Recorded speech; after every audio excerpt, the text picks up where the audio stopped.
Welcome to the Event Answer Studio. Today I'll be walking you through the steps to creating large organic balloon designs. It's so much more than randomly tying balloons together into a pile. First, we need to create the building blocks of our design, and that's primarily made up of clusters of 6 11-inch balloons that I've tied into pairs, twisted into quads, and then to this quad I'm going to add one more pair by slipping it in so all the nozzles touch, and then twist one balloon from that pair around one balloon that's already in that cluster. Most of this design is made up of these 6 balloon clusters, but I did leave a few quads for filling in later. Now I'm going to tie 4 of these clusters together into a mini garland using an empty 260 balloon. I'm simply going to wrap that in a figure 8 pattern around a couple of the balloons in this first cluster, grab my second cluster and nestle it right up against the first so there's not major gaps, then pull that 260 up through the center of this new cluster and wrap it in a figure 8 pattern around 2 of the balloons in that, and that will secure those 2 balloons together.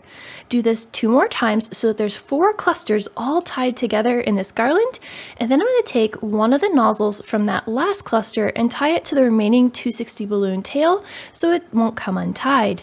In total, I made 6 of these mini balloon garlands for today's design in an assortment of my 3 shades of purple.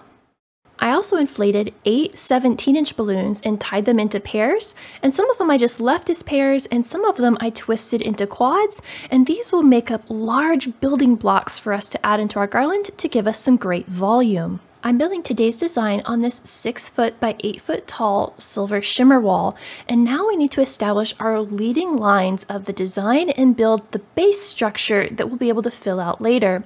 So I'm going to take my first mini garland and attach it to the very top of my stand by simply tying one of those 260s that run down the center to the backdrop stand that shimmer wall is attached to. This first garland will act as the top point of my leading line that extends above the shimmer wall and then drifts slowly to the left side of the design. To extend this line, I'm going to tie on another mini garland in a different shade of purple to bring this line further down.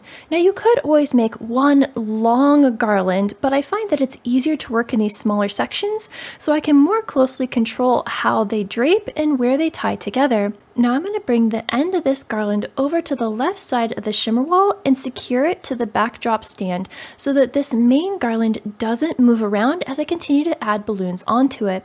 I simply tie an empty 260 balloon to the backdrop stand, pull the balloon garland over where you want it to stay, and then bring that 260 balloon right through the center of the garland and wrap it around a balloon or 2 that are right in front of it.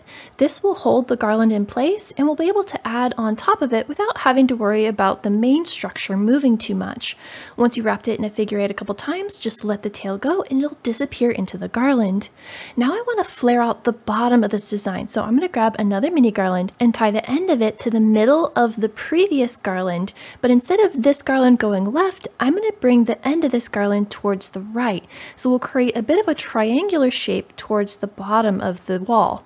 Now to help support this, I've got another mini garland I'm going to slip behind the one that I just tied on to push it towards the front. At the moment, these balloons can shimmy around quite a lot, so I'm going to take a 260 balloon and tie that front garland to the garland I slipped behind it, and then take the end of that 260 tail after I've tied those 2 together and tie it to the wall behind.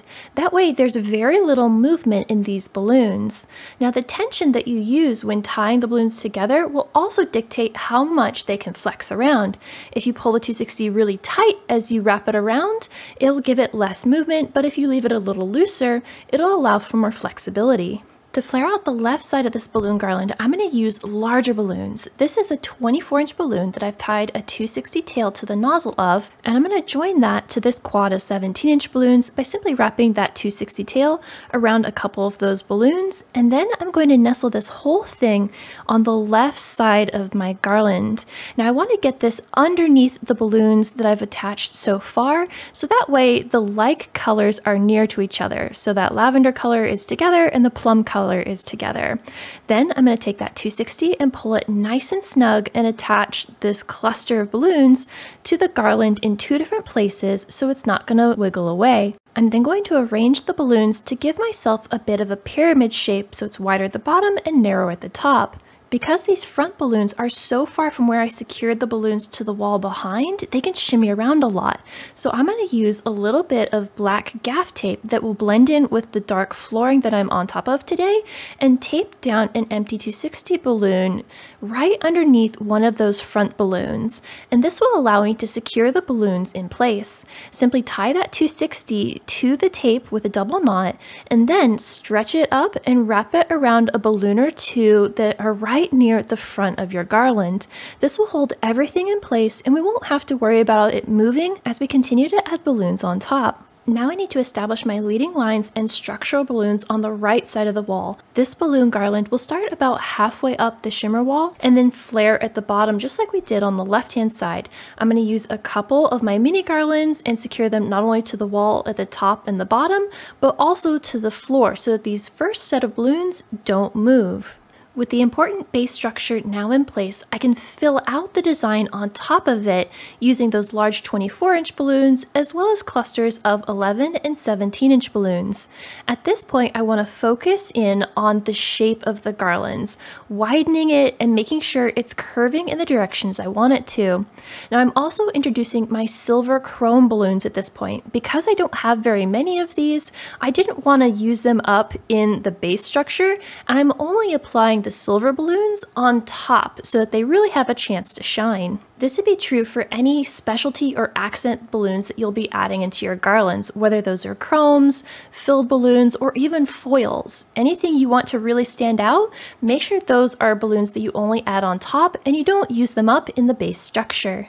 Once you're happy with the overall shape of the balloon design, it's now time to fill in all the holes and add a bit more texture. I'll be accomplishing that by inflating 5-inch balloons to 4.5 inches in diameter and tying them into pairs. Some of these I'll twist into quads, and others I'm going to make mini garlands out of. So tie the end of a 260 to one of your pairs, lay a second pair right on top so it looks like an X, and then bring your 260 up and wrap it around one of the balloons of the pair you just added. Layer another pair on top, alternating which direction they face, going back and forth. It's going to make a ladder effect, but if you look at the end, it should always look like an X. Every time you lay on a new pair, wrap that 260 balloon around one of the balloons of that pair, and that will secure them into these mini garlands. And you can make these as long or as short as you like, but once you get to the end, you're going to tie the nozzle from that last pair around the remaining 260 tail, and that will secure them together. Then I'm going to use that remaining 260 tail to tie this mini garland into our overall design. These mini garlands are a great way to fill large holes, but also to extend and blend together our color blocks. So here you can see I'm working on the silver one, and it really adds a lot of extra length to that silver section, and I can more gracefully blend my colors together.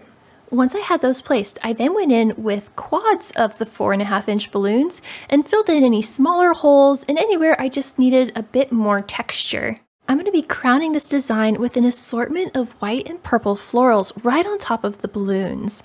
And to start with, I'm going to nestle these into any deep crevices and use the tension between the balloons to hold the greenery in place. Simply tuck the stems of those greenery anywhere the balloons are tight, and then fan out the greenery so that it drapes down gracefully over the top of the balloons. The greenery and the florals both are going to give this design a beautiful cascading effect. I'm going to start by tucking in the greenery first so we get all of the deep colors and deep places between balloons filled with those greens. And then I'm going to evenly distribute my white and purple flowers across the top of my garland.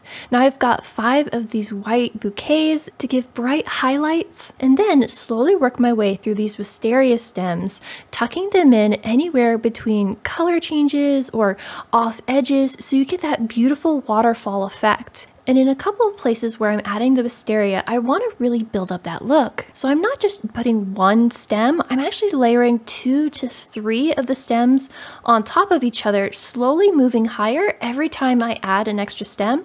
And that not only gives us a longer stretch of these beautiful flowers, but it makes it fuller and brighter on the balloons. Finally, I want to bring this shimmer wall to life, and to do that you can use an oscillating fan, either a desk version or a standing fan, and you'll place them right behind your shimmer wall and point them upwards, and that little bit of air movement will make the tiles move and the light will shimmer off of them. with all of these techniques combined, you too can make a gorgeous organic balloon design. So until the next time, remember, stay creative, everybody.